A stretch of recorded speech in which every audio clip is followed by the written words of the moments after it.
Yosua 19 ayat 1 sampai 51, saya bacakan sampai ayat 25.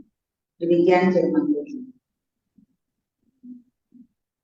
Undian yang kedua pun keluarlah bagi suku Simeon untuk suku Bani Simeon menurut kaum mereka. Milik pusaka mereka ada di tengah milik pusaka Bani Yuda.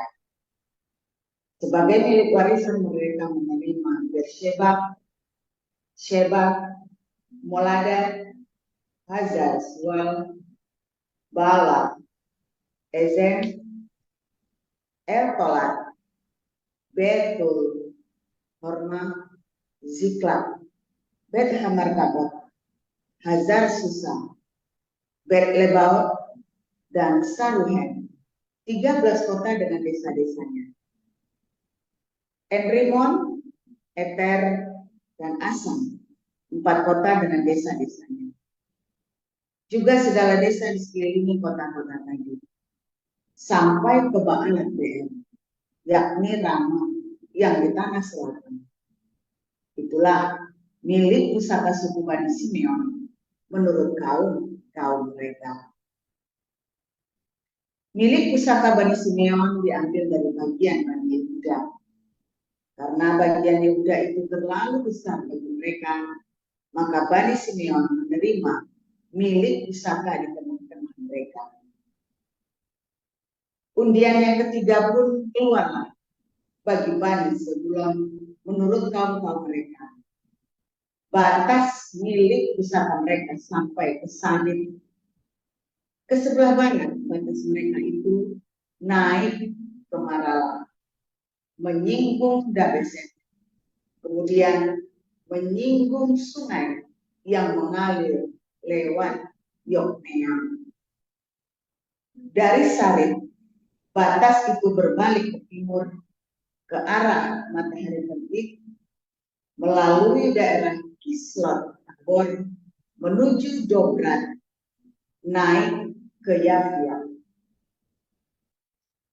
Dari sana terus ke timur ke arah matahari terbit, ke Gad Hefer, ke Et Kazim, menuju ke Rimon dan melengkung ke Naya. Kemudian batas itu membelok mengelilinginya di sebelah utara Anaton dan berakhir di lembah Yiftah El. Lagi kata Nahalal, Simron, Yidalam, dan Bethlehem, 12 kota dengan desa-desanya. Itulah milik pusaka Bani Zebulon menurut kaum mereka, kota-kota tadi dengan desa-desanya. Bagi suku Isakar keluarlah undian yang keempat, yakni bagi Bani Isakar menurut kaum mereka. Daerah mereka ialah Israel, Kesulot, Sunem, Hafarai, Sion, Anahara, Rabit, Kishon, Ebes, Remek, Enganim, Enhada, dan Bet Pazes. Batas daerah itu menyinggung Tabor, Sahazima, dan Bet Semes, dan batas daerah mereka berakhir di Sungai Yordan, 16 kota dengan desa-desanya. Itulah milik pusaka suku Bani Isakar menurut kaum mereka, kota-kota itu dengan desa-desanya. Undian yang kelima pun keluarlah bagi suku Bani Asher menurut kaum mereka. Daerah mereka ialah Helkat, Hali, Beten, Aksa, Alamelek, Amat, dan Misal, dan batasnya menyinggung Gunung Karmel dan Sungai Libnat di sebelah barat. Kemudian berbalik ke arah matahari terbit ke Bet Dagon, menyinggung daerah Zebulon dan lembah Yiftah El di sebelah utara, Bet Emek dan Nehiel, dan menuju ke Kabul di sebelah utara, dan ke Ebron, Rehob, Hamon, dan Kana, sampai ke Sidon Besar. Kemudian batas itu berbalik ke Rama dan sampai ke kota yang berkubu Tirus. Kemudian batas itu berbalik ke Hosa dan berakhir di laut. Lagi pula Mahalab, Ahjib, Uma, Afek, dan Rehob, 22 kota dengan desa-desanya. Itulah milik pusaka suku Bani Asyer menurut kaum-kaum mereka, kota-kota tadi dengan desa-desanya. Bagi Bani Naftali, keluarlah undian yang keenam, yakni bagi Bani Naftali menurut kaum-kaum mereka. Daerah mereka mulai dari Helef, dari pohon Tarbantin di Zaananim, Adami Nekeb, dan Yatneel, sampai ke Lakum, dan berakhir di sungai Yordan. Kemudian batas itu berbalik ke barat, ke Asnot Tabor. Dari sana menuju ke Hukok, menyinggung daerah Zebulon di sebelah selatan, menyinggung daerah Asyer di sebelah barat, dan daerah Yehuda pada sungai Yordan di sebelah matahari terbit.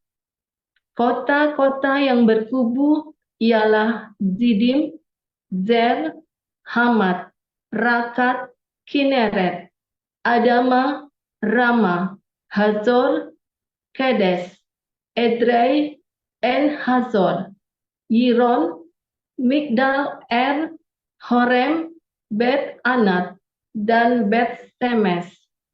19 kota dengan desa-desanya. Itulah milik pusaka suku Bani Naftali menurut kaum-kaum mereka, kota-kota itu dengan desa-desanya. Bagi suku Bani Dan, menurut kaum-kaum mereka, keluarlah undian yang ketujuh. Daerah milik pusaka mereka ialah Zora, Esitaol, Irsemes, Saal-Labin, Ayalon, Yitlah, Elon, Timna, Ekron, Elteke, Gibeton, Baalat, Yehud, Bene Berak, Gad Rimon, Meyakon, dan Rakon, bersama-sama dengan daerah di seberang Yafo. Karena daerah Bani Dan telah menjadi terlalu sempit untuk mereka, maka berjalanlah Bani Dan itu maju dan berperang melawan kota Lesem. Mereka merebutnya, memarang penduduknya dengan mata pedang dan mendudukinya. Lalu menetaplah mereka di sana dan menamai Lesem itu Dan menurut nama Dan, bapa leluhur mereka. Itulah milik pusaka suku Bani Dan menurut kaum-kaum mereka, kota-kota tadi dengan desa-desanya. Setelah orang Israel selesai membagikan negeri itu menjadi milik pusaka mereka menurut daerah-daerahnya, maka kepada Yosua bin Nun diberikanlah milik pusaka di tengah-tengah mereka. Sesuai dengan titah Tuhan, mereka memberikan kepadanya kota yang dimintanya, yakni Timnat Serah di pegunungan Efraim. Kota itu dibangunnya dan menetaplah ia di sana. Itulah milik pusaka yang diperundikan di antara suku-suku orang Israel di Silo oleh Imam Eleazar, oleh Yosua bin Nun, dan oleh para kepala kaum keluarga di hadapan Tuhan, di depan pintu kemah pertemuan. Demikianlah diselesaikan mereka pembagian negeri itu. Matius 25. Pada waktu itu hal kerajaan surga seumpama 10 gadis yang mengambil pelitanya dan pergi menyongsong mempelai laki-laki. 5 diantaranya bodoh dan 5 bijaksana. Gadis-gadis yang bodoh itu membawa pelitanya, tetapi tidak membawa minyak. Sedangkan gadis-gadis yang bijaksana itu membawa pelitanya dan juga minyak dalam buli-buli mereka. Tetapi karena mempelai itu lama tidak datang juga, mengantuklah mereka semua lalu tertidur. Waktu tengah malam terdengarlah suara orang berseru, "Mempelai datang, songsonglah dia." Gadis-gadis itu pun bangun semuanya, lalu membereskan pelita mereka. Gadis-gadis yang bodoh berkata kepada gadis-gadis yang bijaksana, "Berikanlah kami sedikit dari minyakmu itu, sebab pelita kami hampir padam." Tetapi jawab gadis-gadis yang bijaksana itu, "Tidak, nanti tidak cukup untuk kami dan untuk kamu. Lebih baik kamu pergi kepada penjual minyak dan beli di situ." Akan tetapi waktu mereka sedang pergi untuk membelinya, datanglah mempelai itu, dan mereka yang telah siap sedia masuk bersama-sama dengan dia ke ruang perjamuan kawin, lalu pintu ditutup. Kemudian datang juga gadis-gadis yang lain itu dan berkata, "Tuan, Tuan, bukalah kami pintu." Tapi ia menjawab, "Aku berkata kepadamu, sesungguhnya aku tidak mengenal kamu. Karena itu berjaga-jagalah, sebab kamu tidak tahu akan hari maupun akan saatnya." Sebab hal kerajaan surga sama seperti orang yang mau berpergian ke luar negeri, yang memanggil hamba-hambanya dan mempercayakanlah hartanya kepada mereka. Yang seorang diberikanlah 5 talenta, dan seorang lagi 2, dan yang seorang lain lagi 1, masing-masing menurut kesanggupannya, lalu ia berangkat. Segera pergilah hamba yang menerima 5 talenta itu. Ia menjalankan uang itu lalu beroleh laba 5 talenta. Hamba yang menerima 2 talenta itu pun berbuat demikian juga dan berlaba 2 talenta. Tetapi hamba yang menerima 1 talenta itu pergi dan menggali lubang di dalam tanah, lalu menyembunyikan uang tuannya. Lama sesudah itu pulanglah tuan hamba-hamba itu, lalu mengadakan perhitungan dengan mereka. Hamba yang menerima 5 talenta itu datang, dan ia membawa laba 5 talenta. Katanya, "Tuhan, 5 talenta Tuhan percayakan kepadaku. Lihat, aku telah memperoleh laba 5 talenta." Maka kata tuannya itu kepadanya, "Baik sekali perbuatanmu itu, hai hambaku yang baik dan setia. Engkau telah setia dalam perkara kecil. Aku akan memberikan kepadamu tanggung jawab dalam perkara yang besar. Masuklah dan turutlah dalam kebahagiaan Tuhanmu." Lalu datanglah hamba yang menerima 2 talenta itu, katanya, "Tuhan, 2 talenta Tuhan percayakan kepadaku. Lihat, aku telah meroleh laba 2 talenta." Maka kata tuannya itu kepadanya, "Baik sekali perbuatanmu itu, hai hambaku yang baik dan setia. Engkau telah setia memikul tanggung jawab dalam perkara yang kecil. Aku akan memberikan kepadamu tanggung jawab dalam perkara yang besar. Masuklah dan turunlah dalam kebahagiaan Tuhanmu."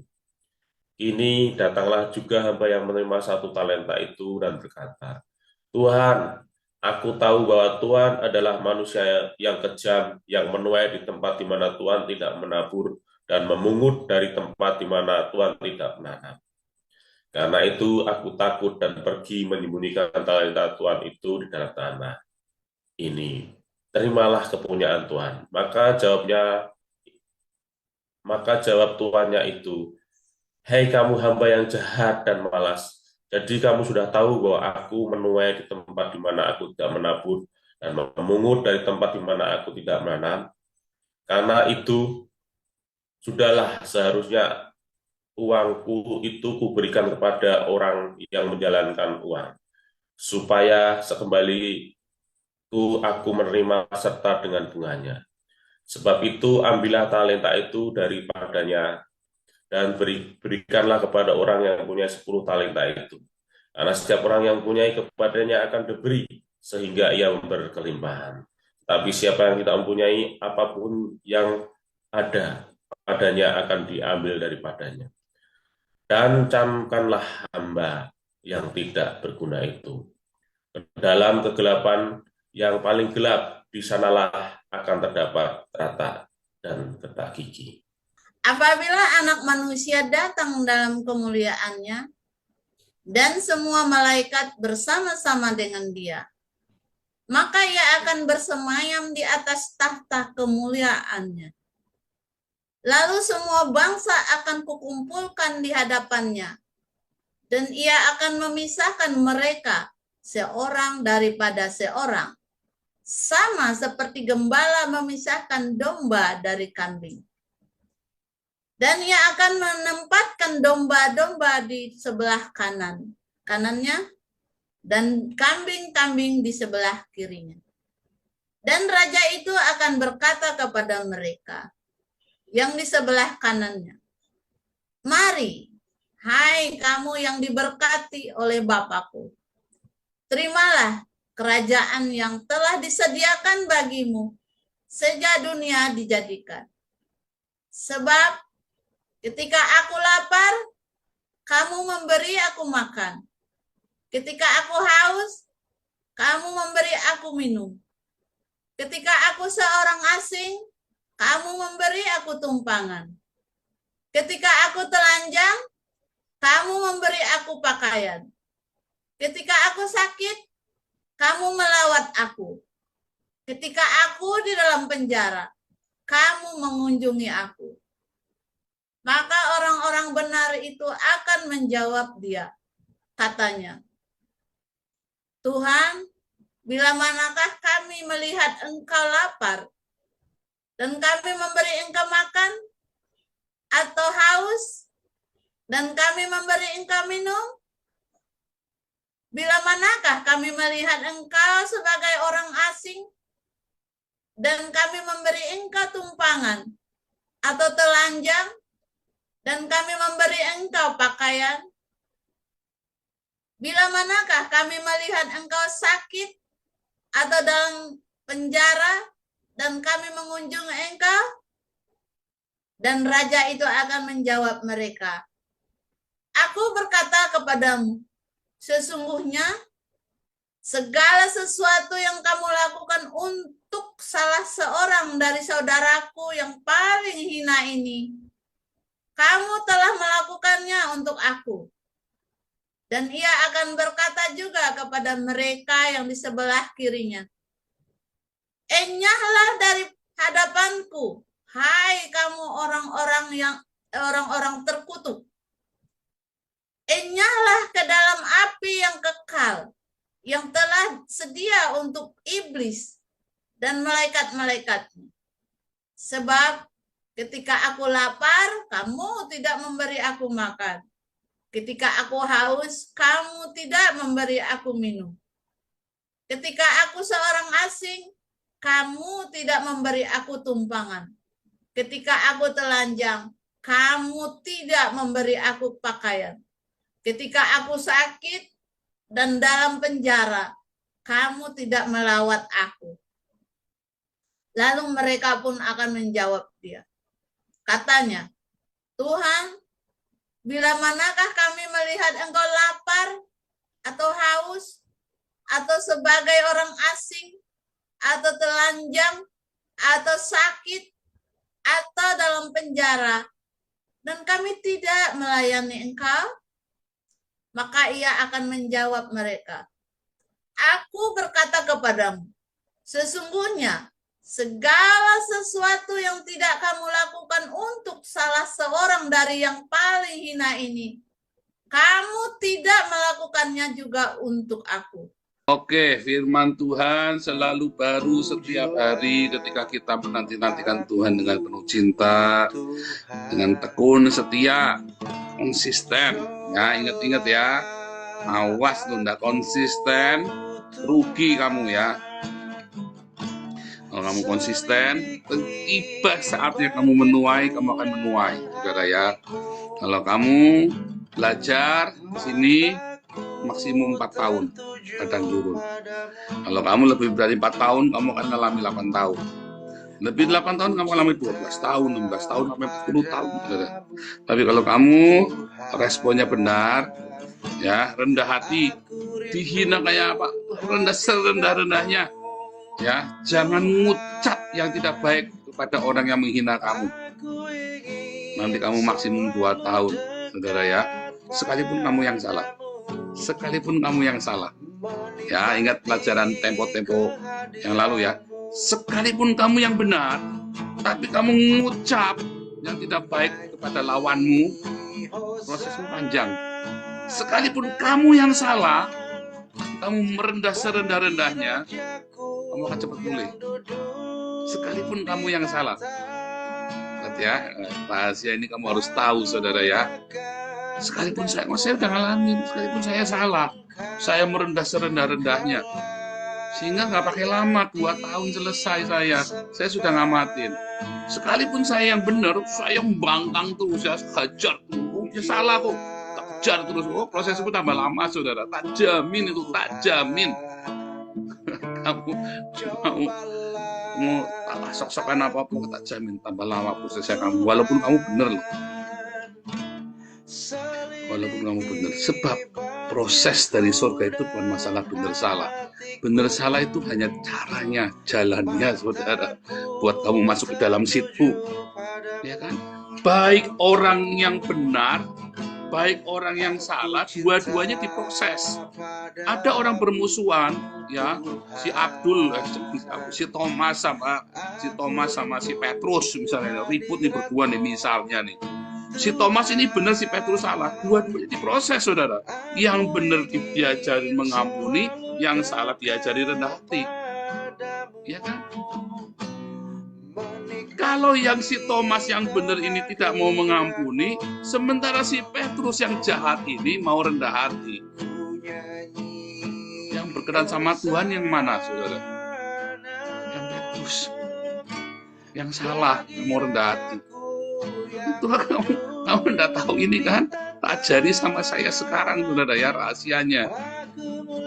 Saya ulangi ya. Ini misalnya nih Bulusi nih. Bulusi ini kan orangnya baik nih, ya kan, suka menabur, suka memberi, suka apa. Suatu ketika Bulusi ketemu sama si Wati, ya, di Singapura ini kan, si Wati ini menipu uangnya Bulusi. Ditipu nih uangnya Bulusi ini. Bulusi marah, sakit hati. Ini kan uang harusnya buat Damaris, sudah saya siapkan. Karena kamu bilang datang, saya kasihan sama kamu, saya kasih uangnya nih. Uangnya jumlahnya besar nih, 100 juta nih. Misalnya nih, kan kita misal, ya aminkan saja ya, punya uang 100 juta buat Damaris Bulusi nanti. Nah, terus kasihan, kasih sama si Wati. Sama Wati, uangnya habis, saudara. Ya entah mau buat apa, mau buat judi lah, buat apa, dia habis saja. Terus si Watinya kabur, ya kan, ke Indonesia, cepetan pulang. Bulusinya penasaran, ya kan, ini mau buat Damaris uang ini saya kasih ke Wati nih, jadi nggak jadi nih. Nah, Bulusinya tiap kali berdoa ingat Wati, bukannya mengampuni, wah Tuhan itu Wati biar dapat ganjaran dari Tuhan, biar dihukum sama Tuhan. Tiap kali berdoanya gitu Bulusinya. Si Watinya ketemu sama Marcel, dibaptis, bertobat itu. Watinya, iya aku udah salah ya, dimaki-maki tiap malam sama Bulusi. Ya nanti Tuhan akan kutuk kamu jadi kodok. Tiap malam dibilangin begitu sama Bulusi. Tuhan berkenannya sama si Wati loh, saudara, bukan sama Bulusi loh. Aneh ya, aneh. Orang Farisi sama pemungut cukai. Orang Farisi kan gak bikin salah, dia kan baik kan. Dia berdoa dengan gagah berani, gagah perkasa di hadapan Tuhan. Aku ini sudah kasih perpuluhan Tuhan. Aku bersyukur. Aku tidak pernah aku menipu orang. Aku bersyukur aku selalu baik sama orang. Si pemungut cukai, Tuhan aku jadi orang kok jahat sekali ya Tuhan, ampuni aku. Padahal ini pemungut cukai loh yang bikin berdosa, malah dibenarkan sama Tuhan. Orang Farisinya malah disalahin sama Tuhan. Itulah faktanya, saudara. Jadi walaupun kamu benar, jangan merasa benar. Kalau kamu salah, merendahlah. Jangan kamu merasa salah, malah galakan kamu daripada yang benar. Ya juga jangan, saudara ya. Orang Jakarta udah tahu salah, kamu galakan yang salah daripada yang dirugikan. Ya kayak saya dulu ya, saudara ya. Saya yang salah lebih galakan saya daripada yang saya kayak itu ya, saudara ya. Makanya nggak dapat bertobat. Yang salah merendahlah, yang benar lepaskanlah penampunan. Jangan marah, sekalipun dirugikan. Dua-duanya nanti dibenarkan oleh Tuhan. Dua-duanya nanti diberkati.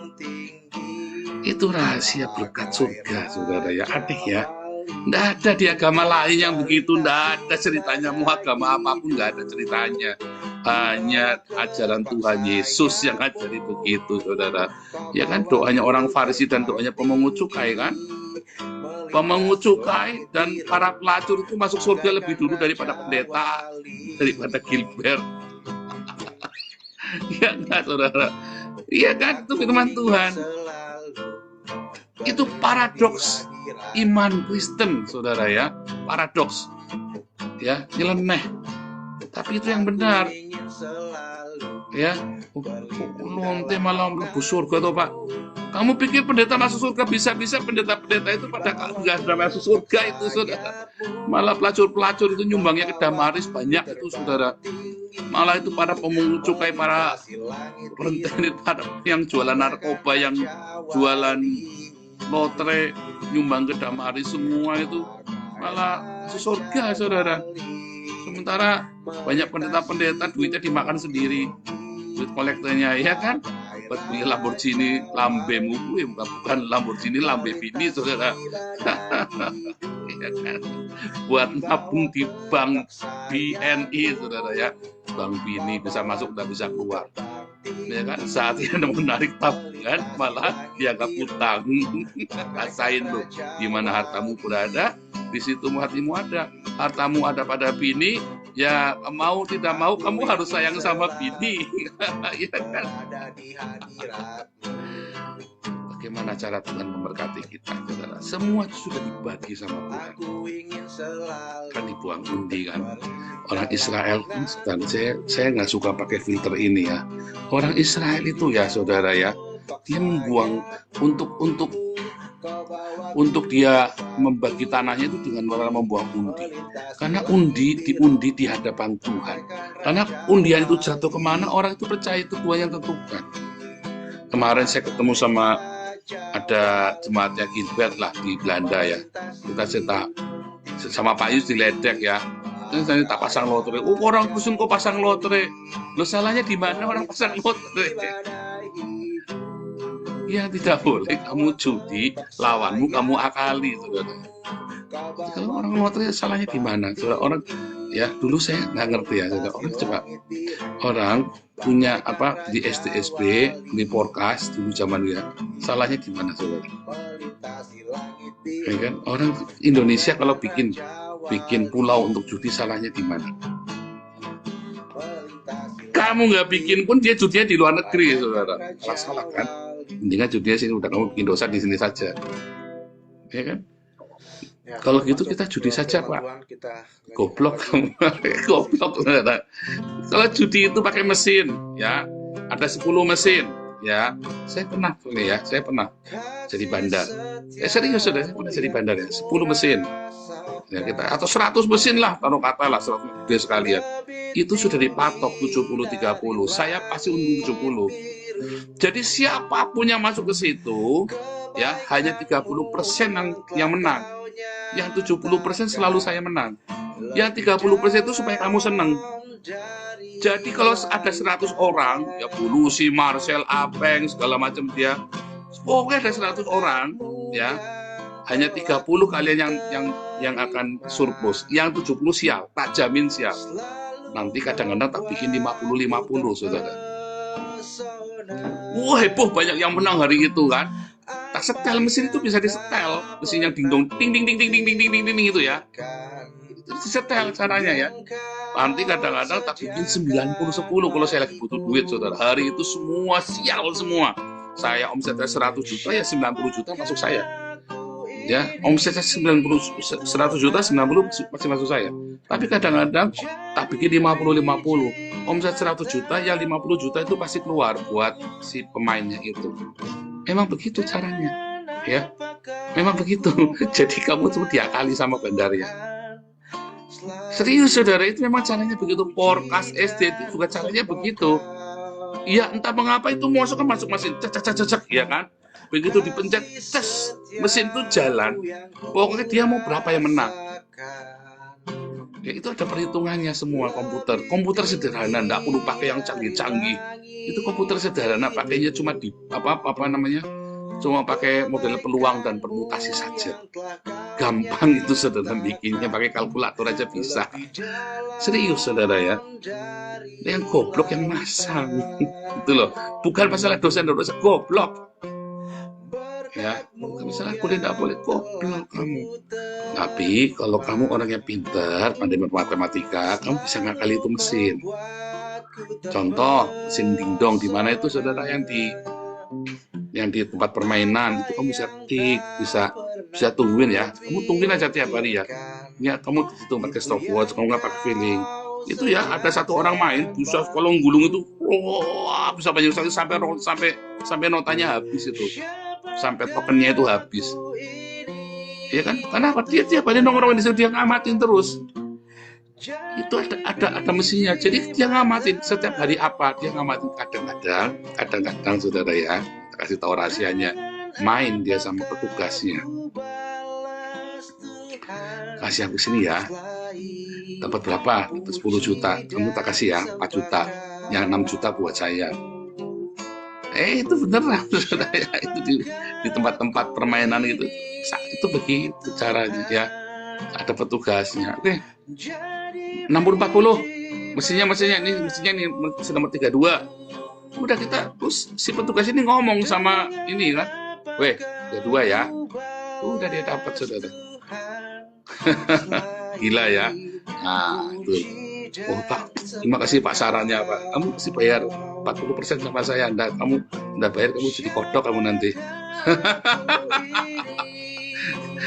Nah, cara Tuhan membagi rezeki setiap orang. Kamu mau dapat menang terus apapun, ya. Tapi kalau itu bukan dari surga, saudara ya, nanti anakmu sakit, nanti mobilmu tabrakan, nanti tititmu tiba-tiba gatel, melendung, nanti tiba-tiba kamu timbilan, wah, semua yang aneh-aneh, saudara, habis. Serius, saudara. Kalau itu dari surga, kamu cuma tukang ojek, saudara. Berkat itu dari surga, tapi kamu tukang ojek. Cuma tukang ojek, cuma nge-grab, ya. Nih, ini kayak Pak Apeng ini kan nge-grab kan, cuma nge-grab. Anaknya tiba-tiba bisa lulus kuliah, ya kan? Biaya pengobatan anaknya, coba tanya Pak Apeng itu kalau cuci darah, apa kalau harus ganti darah, macam ribet, wah ribet. Tiba-tiba dapat mujizat. Kamu punya gaji 100 juta, belum tentu dapat mujizat kayak Pak Apeng, saudara. Serius, saudara. Itu orang setia nih Pak Apeng ya. Dari kita mulai doa pagi ini, orang pertamanya kita, saudara, Pak Apeng ini ya. Orang pertama di doa paginya kita ini, Pak David ini. Apeng, David. Siapa lagi dulu ya yang orang pertama ya? Pak HW, kalau jelas Pak HW ya. Pak HW. Itu orang pertama kita, saudara ya. Cuman nge-grab loh, saudara. Kerjanya loh Pak Apeng, tapi selalu dapat mujizat yang aneh-aneh yang luar biasa dalam hidupnya, saudara. Ya, hidupnya sederhana Pak Apeng, hidupnya sederhana, tapi karena setia, saudara ya, karena setia. Ya mungkin kalau bilang pinter relatif, saudara ya, ini karena Pak Apeng udah relatif, saudara, tapi setia. Ini Pak Apeng hampir tidak pernah absen, hampir tidak pernah absen. Saya aja ya seminggu kadang-kadang bisa absen sekali 2 kali ya. Pak Apeng tidak pernah absen, lebih rajin dari saya. Makanya saya bilang malaikat pencatat, hati-hati saudara. Cara Tuhan memberkati, ya saudara ya, Anda jangan berpikir kamu kerjanya apa, penghasilanmu berapa. Jangan saudara. Ya, Cara Tuhan memberkati saya. Saudara, saya selalu bilang, serius ya, saya di rekening saya itu selalu tidak ada uang. Karena begitu ada uang masuk, ya habis bayar ini, bayar kontrakan, bayar listrik, bayar ini, habis selalu. Iya kan? Habis. Ya. Tetapi anak saya sekolah di Belanda semua, dua-duanya. Pak Ketua mau nyekolahkan satu anak saja di Inggris, 1 miliar, saudara. Saya 1 miliar, rekening saya tidak pernah sempat 1 miliar, saudara, tidak pernah ada. Bisa mencapai 100 juta saja, sehari saja besok udah 0. Ya, paling lama seminggu itu udah 0 lagi gitu, saudara. Nggak mesti dibagi kan, semua kan. Tapi anak saya sekolah di Belanda dua-duanya. Pak Ketua menyekolahkan anak di UK itu sampai kejang-kejang itu. 1 miliar itu. Menyekolahkan anak di London. Serius saudara ya. Nah, Tuhan itu kalau mau kasih berkat, mau kasih rezeki, bukan masalah kamu kerjanya apa. Jangan merendahkan tukang ojek. Jangan merendahkan tukang parkir. Ya. Tapi di situ ada ucapan syukur saudara. Tuhan kalau sudah membagi, ya, yang penting kamu terima bagianmu, kamu harus kerjain. Mau bagianmu 2 talenta, mau bagianmu 5 talenta, kamu kerjain. Jangan sampai nggak dikerjain, saudara. Jangan sampai nggak dikerjakan. Ada orang terima cuma 1 talenta, ya udahlah Pak, susah Pak, bosnya susah Pak, bosnya begini Pak. Pak perusahaannya begini Pak, berarti aduh tampar mati aja loh, mati aja saudara. Nah kamu dikasih kerjaan, udah bagus kamu kerja, alasannya banyak, mampus aja saudara, serius. Ada orang dalam ilmu manajemen ya, saya kan belajar, yang Anda kan cuma tahu saya sudah S2 manajemen sampai tesis ya. Dosen saya ngomong ya, ini membuka pikiran saya ya dosen. Lihat ya, di dalam manajemen ya teorinya kerjaan kan dibagi rata, ya kan? Di dalam teori manajemen kan kerjaan dibagi rata, saudara ya. Setiap orang diberi porsinya masing-masing, dibagi rata supaya semua orang jangan ada yang kekurangan beban, jangan ada yang kekurangan beban. Itu teori manajemen. Faktanya jangan kasih kerjaan sama orang nganggur. Orang nganggur kan waktunya banyak. Jangan kamu kasih kerjaan, nggak dikerjain. Kasihlah pekerjaan pada orang yang sibuk. Jamin selesai itu. Itu fakta loh saudara. Makanya kalau kamu sibuk dan ditambahin kerjaan sama bosnya, bahagialah. Berarti kamu itu orang yang luar biasa dan siap-siap dipromosi. Wah, kamu kerjaannya ya, kerjaan semua malas-malas. Saya kalau ada orang ya, kalau saya di kantor, teman-teman saya malas, saya rajin sendiri, saya senang saudara. Karena saya suatu ketika kan jadi bosnya mereka. Serius saudara ya. Bagus, malas ya, bagus, nggak apa-apa, saya rajin. Di Eropa nih ya, di Belanda ini, orang-orang katun Arab itu malas-malas saudara ya. Terus pertama kita malas-malas ini. Terus saya ngeliat, saya bilang sama anak saya, nggak apa-apa, biar mereka malas, kamu diem-diem saja. Nanti mereka jadi tukang bersihin WC-nya kamu. Sebab kalau mereka rajin semua, kamu saingannya banyak. Nanti kamu bersihin WC sendiri nanti. Biar suruh mereka bersihin. Yang malas-malas itu biar jadi tukang bersihin WC. Nggak usah ngeluh. Kamu kerja yang rajin. Ya anak saya tuh ya, kalau masih kecil kan, temennya gini, semuanya santai. Kamu nggak boleh. Iya tapi kan semua pada stres. Kamu nggak boleh. Kamu sekolah yang rajin. Tapi kan nggak bisa. Kamu sekarang stres, tapi nanti kamu umur 40 kamu bahagia. Nggak jadi tukang bersihin WC-nya itu Arab-Arab itu. Oh serius tak ngomong, saya ngomong gitu ya langsung. Wah, kamu sekarang tidak mau paksa diri kamu, umur 40 kamu bersihin WC-nya Arab-Arab itu. Kamu Cina bersihin WC-nya Arab-Arab itu. Ya, kamu dianggapnya kafir lagi, babi, ya kan? Oh serius saudara, saya ngomong gitu saudara ya. Oh rasis Pak, bukan masalah rasis saudara, ini fakta kehidupan. Kamu Cina, ini kamu minoritas, kamu rajin bekerja. Mereka yang bekerja buat kamu nanti. Itu cara Tuhan membagi rezeki, saudara. Ya, membagi rezeki dengan apa? Ada yang dikasih 1, dikasih 2, dikasih 5. Nggak adil dong. Adil, saudara. Yang dikasih 1 sama yang dikasih 5 itu sebenarnya sama saja. Yang dikasih 5, coba kayak saya mau nonton Netflix aja nggak bisa, saudara. Ya kan? Karena saya dikasih 4. Ya kan? Saya sibuk sekali.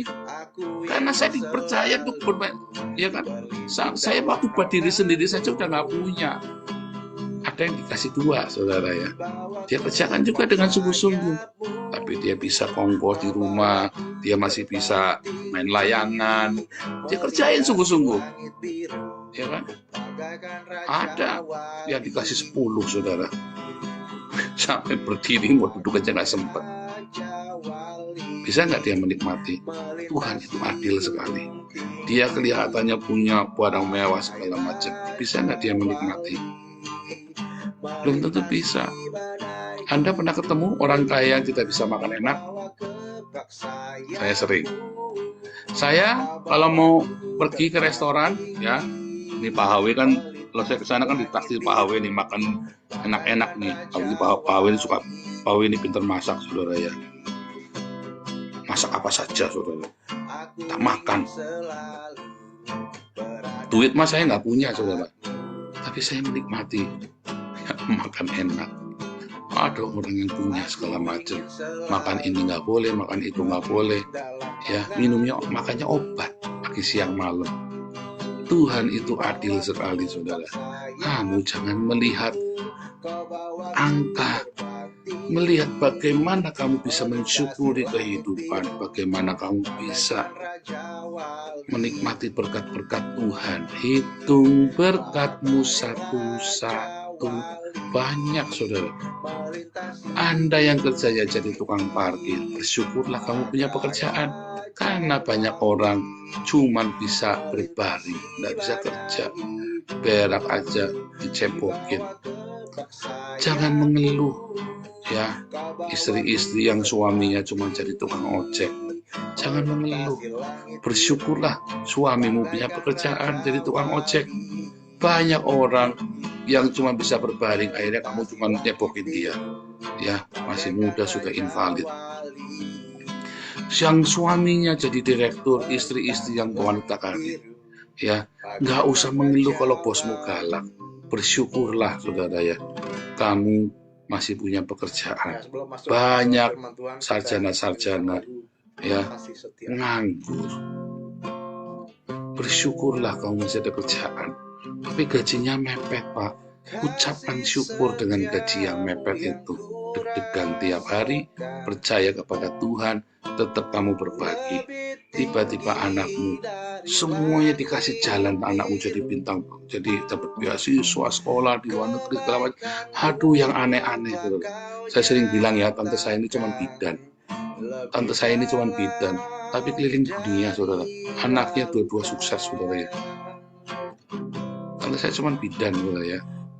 Tapi anaknya dua-duanya selesai semua kuliahnya, ya, dan tante saya itu keliling dunia. Padahal cuma bidan, ke Cina sudah, ke Israel sudah, ke Eropa bolak-balik, ke Amerika sudah bidan. Karena dia lakukan dengan segenap hatinya pekerjaannya itu, saudara ya.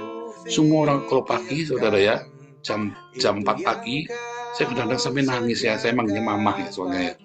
Mama, kok jam 4 pagi sudah kerja, mah? Iya, di Monas dapat uang. Tapi di Monas itu kan banyak cukong-cukong itu kan, ya. Tante saya itu suka panggil ke rumahnya, ya, dan waktu di tante saya itu banyak, semua baik semua sama tante saya, saudara. Dia pagi-pagi sudah keluar dari rumah jam 4 pagi, saudara, bidan.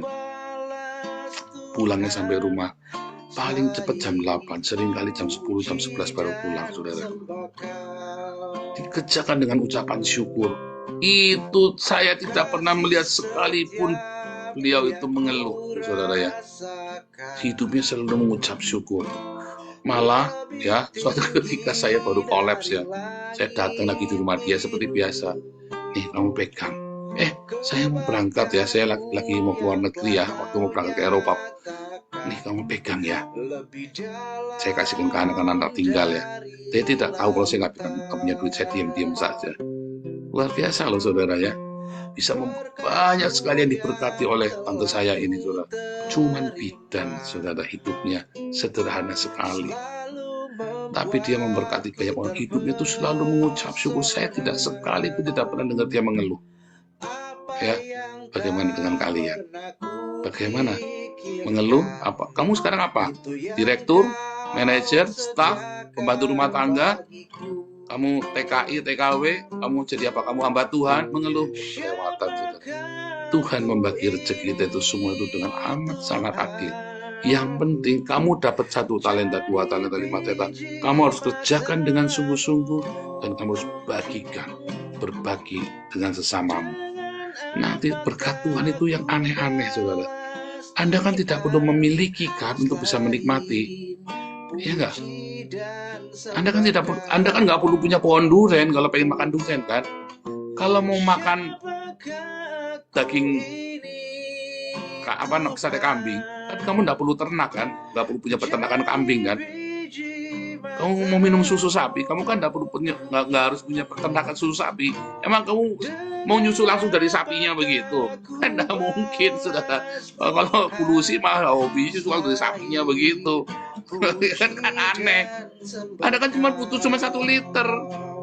Ya kan? Sapi kan bisa 10 liter. Ya kan? Kalau Anda mau makan enak, Anda kan nggak punya peternakan lobster kan?